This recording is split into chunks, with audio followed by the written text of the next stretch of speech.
इधर अखिल भारतीय कांग्रेस कमेटी के सचिव महेंद्र जोशी ने जोधपुर में मीडिया से बातचीत में कहा कि भाजपा के पास इस बार विकास के नाम पर चुनाव लड़ने की क्षमता नहीं है, इसलिए अब राम मंदिर के मुद्दे को लेकर चुनाव लड़ना चाहती है ताकि लोगों को विकास के मुद्दों से भटकाया जा सके। उन्होंने कहा कि सिर्फ राजस्थान ही नहीं बल्कि मध्य प्रदेश, छत्तीसगढ़ सहित समस्त उन राज्यों में कांग्रेस की सरकार बनेगी जहां पर चुनाव हो रहे हैं। उन्होंने कहा कि नोटबंदी और जीएसटी का असर आम व्यक्ति पर पड़ा है। जनता केंद्र और राज्य सरकार की नीतियों से दुखी हो चुकी है। अब मतदाता एक बार फिर कांग्रेस की सरकार बनाने को तैयार है। यहाँ की जो मुख्यमंत्री हैं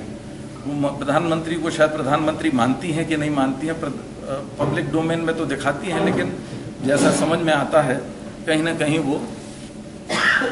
दोनों में अहंकार का बड़ा संघर्ष है। अभी हाल ही में जो नोटबंदी जैसा विषय है उस विषय पर कृषि मंत्रालय की एक संसदीय समिति जो है, संसदीय समिति ने इस बात को बताया है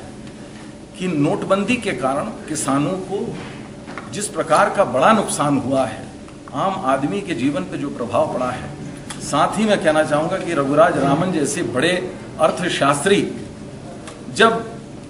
माननीय प्रधानमंत्री जी ने बड़ा एक तुकबंदी का जो उनकी आदत है उसमें कहा था कि हम हार्वर्ड में भरोसा नहीं करते, हम हार्डवर्क में भरोसा करते हैं,